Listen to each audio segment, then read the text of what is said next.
قرآن مجید فرقان حمید میں بہت سارے ایسے الفاظ ہیں کہ جو مشترک ہیں۔ مشترک کا مطلب یہ ہوتا ہے کہ لفظ ایک ہوتا ہے اور اس کے معنی کئی ہوتے ہیں، تو کسی ایک معنی کی تعیین ہم اپنی عقل یا اپنی رائے سے نہیں کر سکتے۔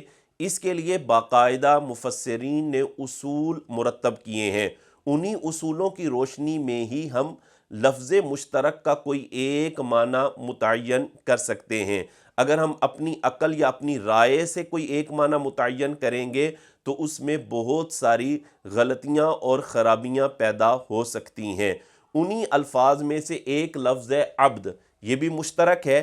اس کے دو معنی بیان کیے جاتے ہیں، ایک اس کا معنی ہوتا ہے مخلوق یا بندہ، اور دوسرا معنی ہوتا ہے اس کا غلام یا خادم۔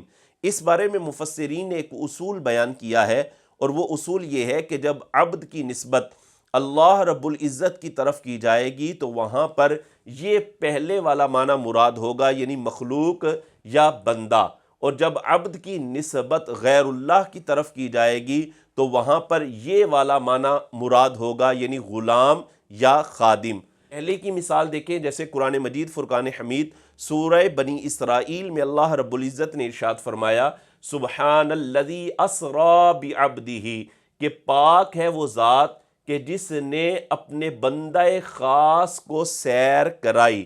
تو یہاں پر دیکھیں عبد کی نسبت اللہ رب العزت کی طرف کی جا رہی ہے، تو یہاں پر عبد کا معنی بندہ ہوگا، یعنی پہلے والا معنی مراد لیا جائے گا۔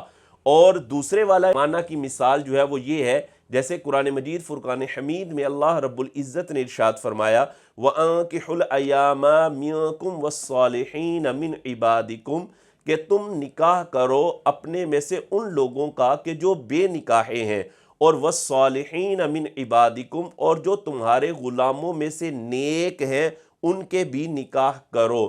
اب یہاں پر دیکھیں عبادکم، یہ عبد کی جمع ہے، اور یہاں پر عباد کی نسبت غیر اللہ کی طرف کی جا رہی ہے۔ تو اصول یہ ہے کہ جب عبد کی نسبت غیر اللہ کی طرف کی جائے تو وہاں پر یہ والا معنی مراد لیا جاتا ہے، یعنی غلام یا پھر خادم۔ اسی طرح لفظ ہے عبد النبی یا عبد الرسول، تو عبد النبی کا معنی یہاں پر یہ ہوگا غلام نبی، کیونکہ عبد کی نسبت اللہ رب العزت کی طرف نہیں کی جا رہی بلکہ نبی کریم علیہ السلام کی طرف کی جا رہی ہے۔